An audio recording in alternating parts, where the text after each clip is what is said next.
Dunia sekarang ini, wah, perubahannya cepat banget ya kan? Bahkan mungkin lebih cepat dari yang kita duga. Nah pertanyaannya, cara kita berpikir udah siap belum untuk ngikutin semua ini?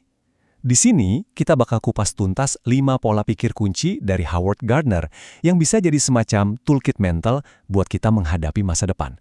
Yuk, kita langsung mulai aja. Oke, jadi kenapa sih kita butuh pola pikir baru? Gini deh, kita kan hidup di zaman yang semuanya serba cepat. Adaptasi sekali-kali aja itu udah nggak cukup lagi. Sekarang ini, kuncinya tuh ada di kemampuan kita untuk, ya, terus-menerus memperbarui cara kita berpikir. Gardner sendiri ngasih peringatan yang jujur aja lumayan keras. Kata-katanya tuh benar-benar dalam. Ini tuh bukan lagi sekedar soal pengembangan diri, tapi udah masuk ranah bertahan hidup. Tanpa pola pikir yang pas, kita benar-benar bisa ketinggalan. Dan parahnya lagi, kita nggak punya kendali atas masa depan kita sendiri. Terus apa sih yang bikin perubahannya secepat ini? Nah, Gardner menyoroti dua pendorong utamanya. Pertama, kekuatan sains dan teknologi yang melesat. Ya, contohnya kayak AI. Dan kedua, globalisasi yang nggak bisa kita hindari. Ya, bikin dunia ini rasanya jadi makin kecil.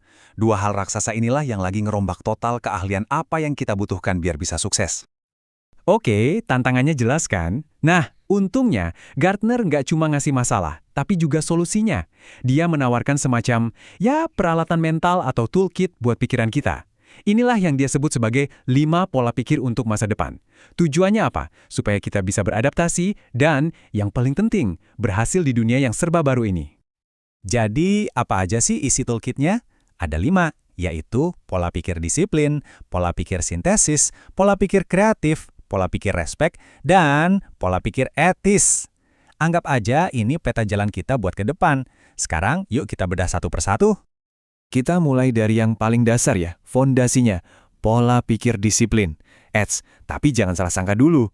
Ini tuh bukan cuma soal rajin atau kerja keras loh. Maknanya jauh lebih dalam dari itu. Jadi, apa sih sebenarnya pola pikir disiplin menurut Gardner? Simpelnya gini, ini adalah kemampuan untuk berpikir layaknya seorang ahli. Entah itu berpikir seperti ilmuwan, sejarawan, seniman, atau insinyur. Poin utamanya adalah menguasai cara berpikirnya, bukan cuma sekedar hafal kumpulan fakta.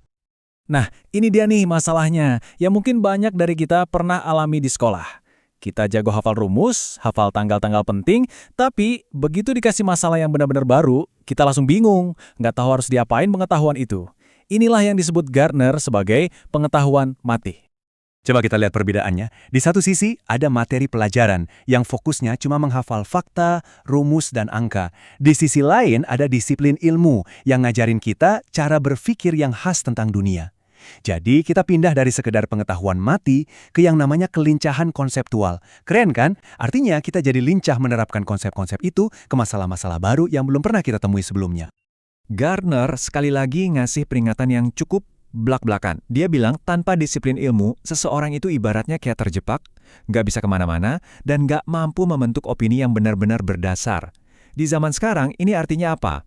Gampang banget kemakan hoax, dan akhirnya kita nggak bisa ikut ngobrol atau berpartisipasi secara cerdas soal isu-isu penting. Oke, dari fondasi disiplin, sekarang kita lanjut ke pola pikir kedua. Ini super penting, terutama di zaman sekarang yang, ya ampun, informasinya banyak banget. Inilah dia. Pola pikir sintesis. Jadi, apa itu pola pikir sintesis? Bayangin aja ini kayak seni menghubungkan titik-titik. Kemampuan buat ngambil info dari berbagai sumber, memahaminya, mengevaluasinya, terus, boom, menyatukannya jadi sesuatu yang masuk akal. Di era banjir informasi kayak sekarang, keahlian ini harganya mahal banget. Coba deh, bayangin sehari-hari aja. Kita tuh dibombardir sama jurnal akademik, artikel berita, scroll media sosial tanpa henti, laporan data yang rumit, opini para ahli yang kadang beda-beda, plus pengalaman pribadi kita sendiri. Nah, tanpa kemampuan sintesis buat menyaring semua ini, kita beneran bisa tenggelam di lautan informasi. Kutipan ini, wah bener-bener kena. Neraka adalah tempat di mana tidak ada yang terhubung dengan apapun. Ini gambaran sempurna dari rasa frustrasi dan kacau saat kita punya segudang informasi tapi nggak bisa lihat benang merahnya. Itulah yang bisa kita sebut neraka informasi di zaman modern. Tapi tenang, sintesis itu bukan sihir kok. Ada langkah-langkahnya. Pertama, tentukan dulu tujuannya. Apa sih yang mau kamu capai? Kedua, cari titik awalnya. ide apa yang bisa jadi pijakan. Ketiga, susun strateginya, mau pakai format dan alat apa. Dan yang terakhir, jangan takut bikin draft dan minta masukan. Kalau dipecah-pecah gini, menghubungkan titik-titik itu jadi kelihatan lebih gampang kan? Oke, kita udah bahas 2 pola pikir pertama yang fokusnya ke kemampuan kognitif, disiplin, dan sintesis. Sekarang kita masuk ke 3 yang terakhir. Nah, yang 3 ini spesial, karena ini adalah area di mana kita sebagai manusia benar-benar unggul. Kreativitas, respek, dan etika. Ini adalah keahlian-keahlian yang kayaknya AI secanggih apapun nggak akan bisa gantikan. Yang pertama dari kelompok ini adalah pola pikir kreatif. Ini yang bikin kita istimewa. Dan ini bukan cuma soal seni ya, bukan soal melukis atau main musik aja, tapi lebih ke kemampuan melihat masalah lama dengan kacamata baru. Kemampuan untuk selalu bertanya gimana kalau, dan berani nyoba solusi-solusi yang belum pernah kepikiran sebelumnya. Di dunia yang penuh kejutan ini, kreativitas itu mesin inovasi kita. Berikutnya, ada pola pikir respek. Di dunia yang makin terhubung kayak sekarang, kita pasti kerja bareng orang dari latar belakang yang beda-beda. Nah, respek di sini tuh bukan lagi cuma soal sopan santun biasa. Ini udah jadi syarat mutlak biar kolaborasi bisa jalan efektif. Kemampuan untuk benar-benar mencoba memahami sudut pandang orang lain, itu fondasi buat tim yang solid dan masyarakat yang sehat. Dan yang terakhir, tapi jelas bukan yang paling nggak penting, adalah pola pikir etis. Anggap aja ini kompas moral di dalam diri kita. Pola pikir ini yang bikin kita berhenti sejenak buat bertanya, tindakan gue ini bener nggak ya? Ini ngebantu orang lain nggak? Ini bikin dunia jadi tempat yang lebih baik nggak? Intinya, ini soal mikirin tujuan yang lebih besar dari sekedar kepentingan diri sendiri. Nah, kita udah ngelewatin ke-5 pola pikir tadi. Sekarang yuk kita rangkum semuanya dan lihat kenapa kelimanya ini sebagai satu kesatuan jadi sangat-sangat krusial buat masa depan kita semua. Jadi, kenapa sih kelima-limanya ini penting? Coba kita lihat risikonya kalau ada satu aja yang hilang. Tanpa disiplin, kita cuma bisa ngerjain tugas-tugas dasar.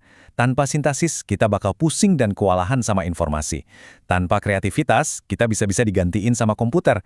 Tanpa respek, kita malah jadi racun di lingkungan kerja. Dan tanpa etika, kita bisa menciptakan dunia yang kita semua nggak mau tinggalin.